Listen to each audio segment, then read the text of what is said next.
Halo semuanya, apa kabar? Mudah-mudahan sehat selalu. Jumpa lagi dengan saya, Prof. Yudentia Hulu di Prof Binsaro Channel, Gudang Informasi Guru dan Siswa.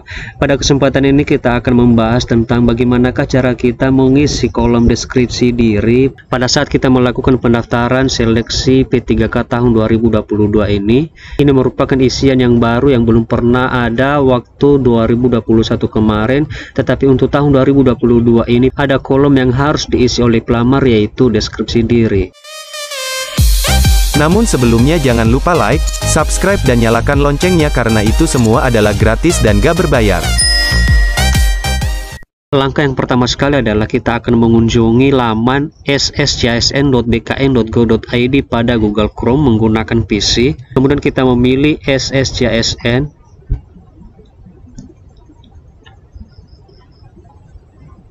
Nah, pada halaman ini ada beberapa menu yang bisa kita klik. Ada menu beranda, kemudian alur, kemudian buat akun, menu tanya jawab, menu info lowongan, dan di sini ada menu login.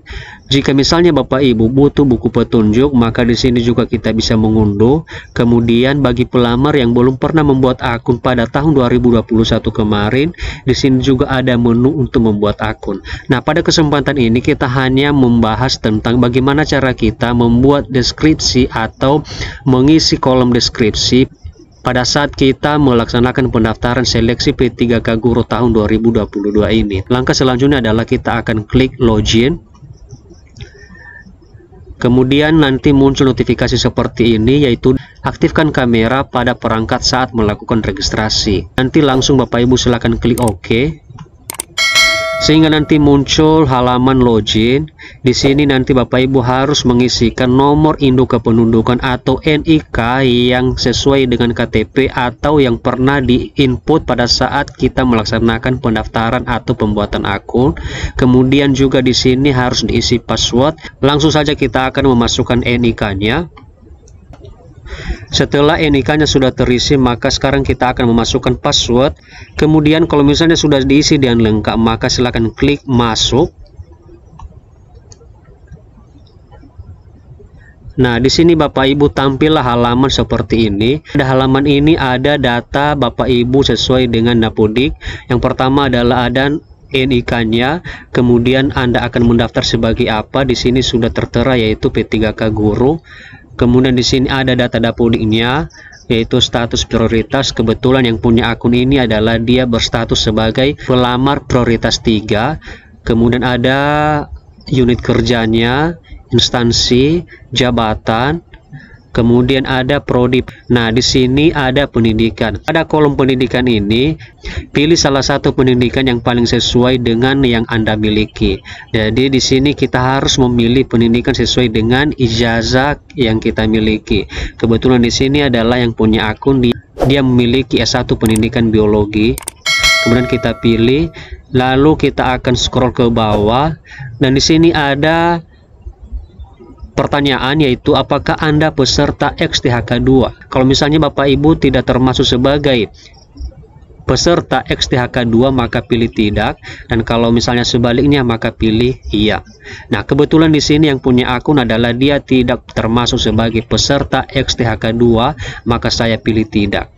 Nah, yang terakhir adalah di sini ada sebuah kotak dan kotak ini harus kita checklist. Nah, pada kotak ini katanya adalah lanjut mendaftar sebagai prioritas 3. Kita klik, lalu klik selanjutnya. Kemudian ada peringatan di sini, yaitu batas akhir pendaftaran instansi ini adalah 13 November tahun 2022 pukul 23.59 menit. Harap akhiri pendaftaran sebelum waktu yang tertera. Jadi kebetulan yang punya akun ini dia mendaftar di instansi pemerintah Kabupaten Nias Barat, dan pemerintah Kabupaten Nias Barat tersebut telah memberikan informasi bahwa batas atau akhir pendaftaran yaitu 13 November 2022. Kemudian kita akan scroll ke bawah sambil kita melihat apakah data-data yang sudah tertera di sini adalah sesuai dengan ijazah kita atau sesuai dengan ijazah Bapak Ibu semua. Kalau misalnya nanti semua data sudah pas, sudah sesuai dengan ijazahnya, maka langkah selanjutnya adalah di sini ada kode CAPTCHA. Dan di sini harus kita isikan kode CAPTCHA yang tertera di atasnya. Di sini ada kolomnya, kemudian kita isi CAPTCHA-nya itu. Setelah itu baru Bapak Ibu klik selanjutnya.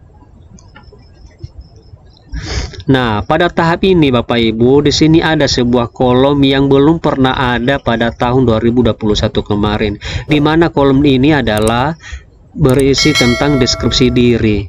Katanya di sini Bapak Ibu, silakan deskripsikan diri Anda ke dalam sebuah esai yang menggambarkan Anda dalam bidang pekerjaan dan kehidupan bermasyarakat.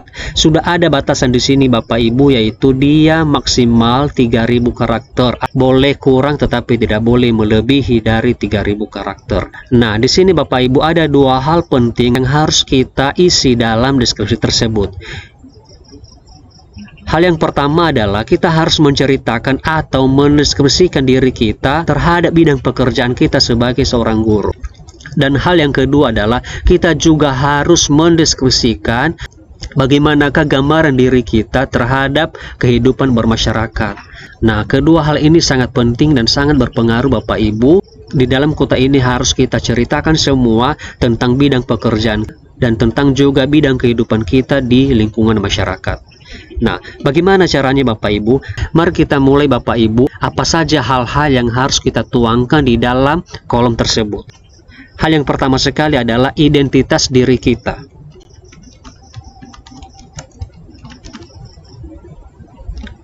Yaitu mulai dari nama,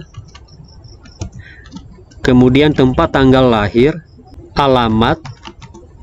Tentunya di sini Bapak Ibu silakan memberikan informasi yang valid atau informasi yang sesuai dengan KTP Bapak Ibu. Setelah itu semua terisi Bapak Ibu, sekarang kita akan melanjutkan dengan menceritakan atau menggambarkan diri kita terhadap pendidikan terakhir kita. Kemudian kita juga harus mencantumkan yaitu unit kerja. Kita bekerja di mana? Kalau misalnya Bapak Ibu sudah pernah mutasi, maka ceritakan mulai dari awal sampai unit kerjanya yang saat ini. Setelah itu kita juga harus menceritakan masa kerja. Kita mulai ngajar itu tahun berapa dan sampai tahun berapa, sehingga bisa kita menghitung berapa tahunkah masa kerja kita.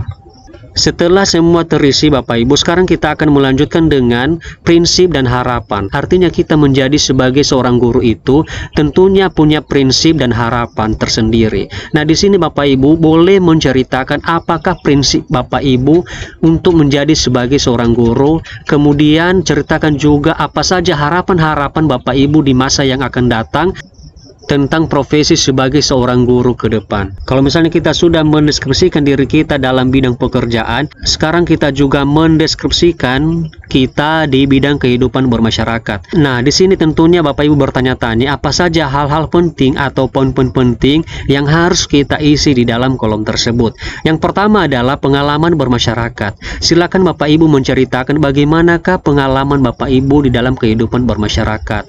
Kemudian di sini juga kalau misalnya Bapak Ibu sudah pernah menjadi pengurus di bidang kemasyarakatan, silakan ceritakan semua Bapak Ibu. Apakah Bapak Ibu sudah pernah menjadi pengurus di bidang kemasyarakatan dengan jabatan ketua ataupun sekretaris, bendahara dan maupun anggota. Jadi di sini semua Bapak Ibu silahkan tuangkan. Harapan kita di sini adalah supaya Bapak Ibu bisa menceritakan yang sebenarnya atau yang sesuai dengan diri Bapak Ibu, sehingga semua hal yang sudah diceritakan atau yang sudah diisi di dalam kolom tersebut bisa menggambarkan diri Bapak Ibu. Nah, seperti itu Bapak Ibu dari saya Prof. Hulu dan sampai jumpa.